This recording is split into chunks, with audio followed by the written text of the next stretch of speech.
Hello everybody! As you might already know if you watch my channel, especially on Twitch, well, I am going to be playing in the Women's World Cup, which is organized by FIDE, which is the official governing body for chess.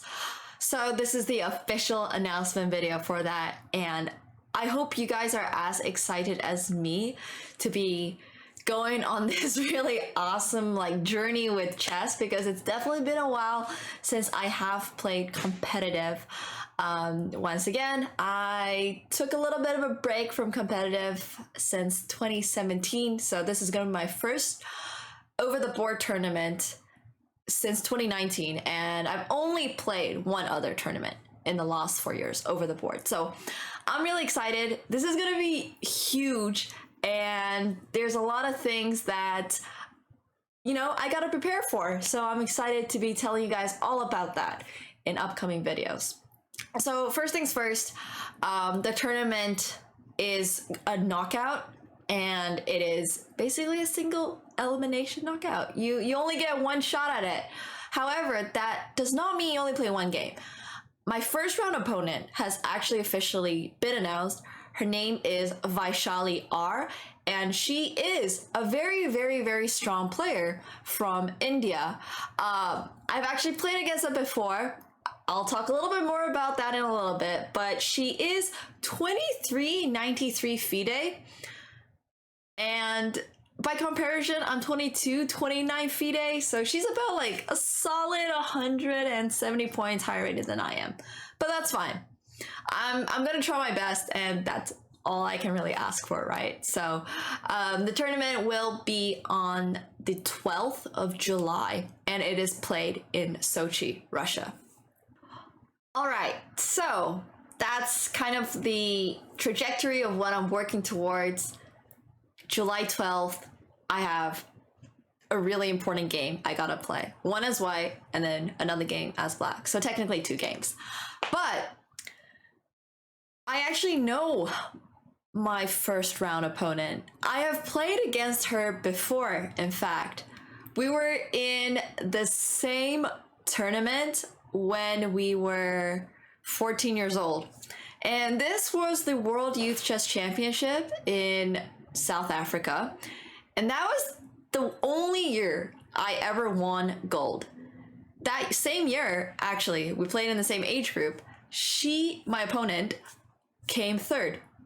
So, I'm really excited about this because everything is coming full circle, and I'm really excited to see and play against somebody who I have actually played against before.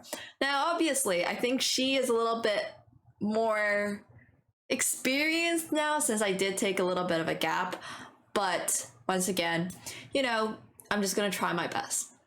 So I did want to show you guys the game that I played against her in 2014. So we started off with e4, e5, knight f3, knight c6, bishop c4, bishop c5, knight c3, knight f6, d3, and after h6, h3, these are, quite typical moves, just leading into a very normal gioco piano or a quiet Italian kind of position. Here, I kind of made a slight mistake that would make me suffer for pretty much the rest of the game. Now, you might be wondering, how can somebody make such a big mistake, right out of the opening and have it make such a big impact? Well, I played this move d6, which I don't recommend you to play, because after knight a4, bishop to b6, knight takes b6, a takes b6, I no longer have the pair of bishops, and I also have the doubled pawns, so it's not that fun. Instead of playing a move like d6, I could have considered either castling or playing a6, just leaving my bishop a very nice square to hide on. So after d6, knight to a4, bishop b6, knight takes, a takes, c3, castle, castle, Knight to a5, I'm obviously trying to get rid of her light square bishop so she wouldn't have pair bishops anymore, right? But, you know, she knows what I'm doing, so she wants to preserve her bishop. Bishop e6, bishop e3, c6, bishop a4, b5, bishop c2, b6. All of these moves, I'm just trying to find a way for my knight to get back into play. b6 is with the intention of opening up b7, so my knight can somehow get back into the game. Because knights on the rim are a little bit dim. After b4, knight to b7, bishop b3, bishop takes, queen c7, knight d2, knight h5 with the intention of perhaps going to f4 at some point. She now breaks in the center with a d4. And while d4 is not like a super noteworthy move, it's a pawn break that is very important to keep in mind, right? Because if you're playing some of these like slower, more close positions, I personally really enjoy these kind of positions. Well, at some point you gotta do something to give yourself a bigger advantage. And in this position, opening up the center is a little bit more favorable to her because she does have that one bishop. Bishop's better in open positions compared to knights. And also, additionally, it's really important to remember that I still have these double pawns, right? And my pieces are kind of uncoordinated. This knight is on b7, not really doing anything, can't really attack anything. So she has a much easier time to get her rooks into play. I play knight d8 because once again, my knight is doing absolutely nothing on b7. After d5, rook b8, sorry, rook c1, knight to f6. My knight just comes back because I didn't really see a big future for this knight on f4. Although perhaps it would have been better for me to just play knight f4 and just accept that I'm gonna have two pairs of double pawns. I have a really bad pawn structure, but at least I'm not gonna get as passive as a position as I would have gotten in the game. So after c4, b takes c4, queen takes c4. Yeah, this pawn looks like it's really lost, right? I only have two pieces defending it. She has three pieces defending it. She's got her pawn, queen, and rook. Sorry, attacking it, rather. So here I played c5 in order to obviously not lose the pawn. I don't want to lose that pawn.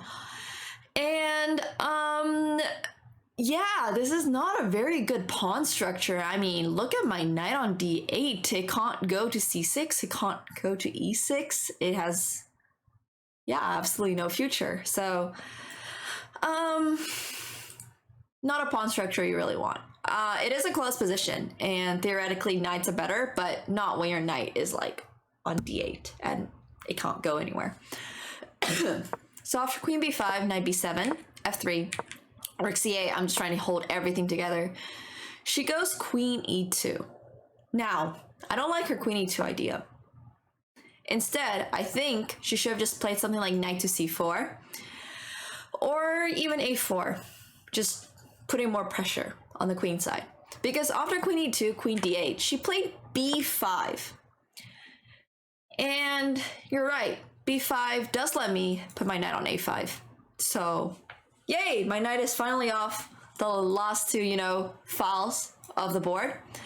But more importantly, she can no longer break my pawn structure. So my pawns are really, really secure. And it's very hard for her to attack any of these pawns. Like, you want to be attacking the base of a pawn chain, but the only way she can really attack the base of this pawn chain is if she somehow attacks the b6 pawn.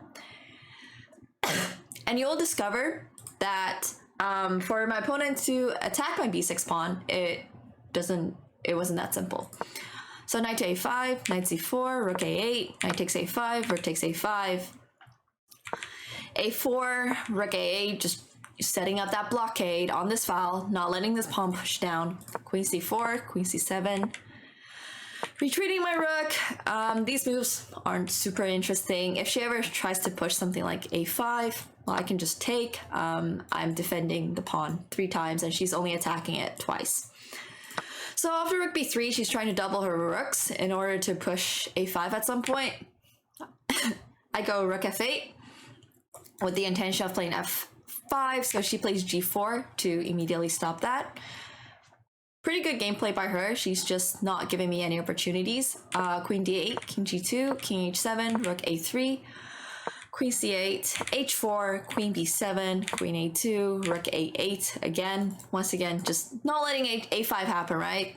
I can take, and she can't really take because I have queen takes b5. So just making sure this a5 pawn push never ever succeeds for her. Queen c7, rook h1, queen d8, king f2, g6, king e2, queen e7. And this game actually shows you how having only like one advantage isn't really enough for you to win. Now you might be thinking, what am I talking about, right? Well, I've talked previously about this principle of two weaknesses. Super important stuff in chess. Whenever you play a game, usually you need to have either two advantages in order to win the game, which means you need your opponent to have two weaknesses. Now, one of my only weaknesses in this position is the fact that I'm really passive and I can't do anything. I'm not like down a pawn. I'm not, down material. So for white to win this position, she would actually have to have a little bit more significant advantage.